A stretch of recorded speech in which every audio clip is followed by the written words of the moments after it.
Every day, our body is exposed to many antigens such as bacteria, viruses, fungi, etc. in the things we touch, in the food we eat, and even in the air we respire.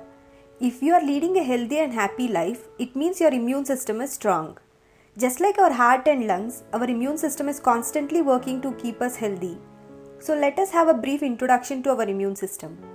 Our immune system has two fundamental lines of defense. One is innate immunity, the other one is adaptive immunity. Innate immunity represents the first response of body when an intruder is detected. It is often referred to as non-specific immunity because it does not discriminate against different types of pathogens, but rather recognizes peculiar patterns of frequently encountered pathogens. For example, based on cell wall components of bacteria, it recognizes, it is a bacterial pathogen. However, these cells do not have memory. So in future, if the same pathogen attacks the body, they don't recall previous attack and consider it as a new pathogen. Cells involved in innate immunity act quickly.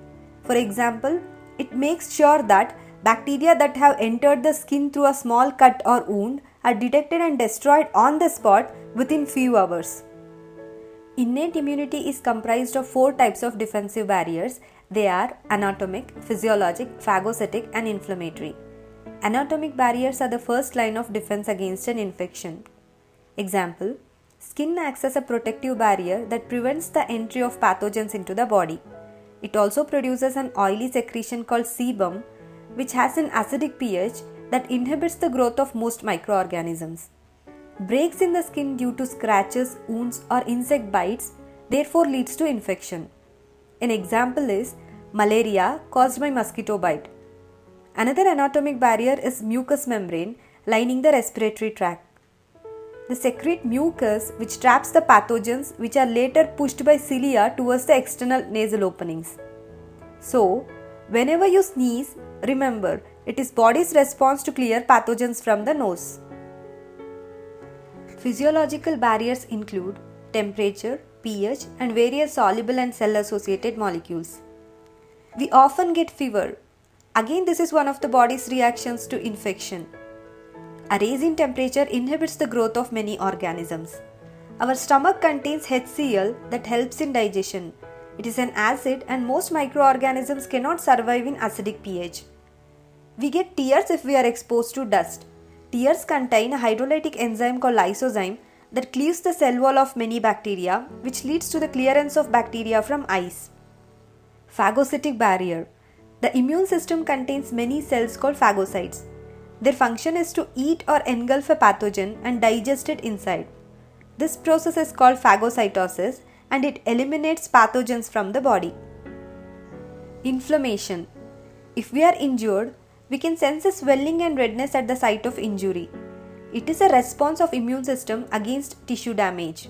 Scientifically, this is called inflammation, which is a complex sequence of events that generally has 4 signs: redness, swelling, heat, and pain.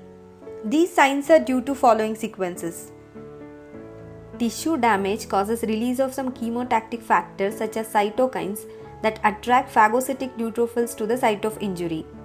Chemicals such as vasoactive molecules cause vasodilation, that is, an increase in diameter and permeability of nearby blood vessels. The increased blood flow causes redness and heat in that area. The increased permeability allows influx of fluid containing immune reactive proteins. A particular peptide called kinin stimulates pain receptors, resulting in pain. The accumulation of fluid results in swelling of the affected area. The increased permeability also allows phagocytes to squeeze through the wall of blood vessels to the affected area. Phagocytosis leads to clearance of pathogens. Finally, clotting factors seal the wounded area. If infection is mild, this response is sufficient to eliminate the pathogen. However, in case of severe infection, adaptive immunity comes into the picture.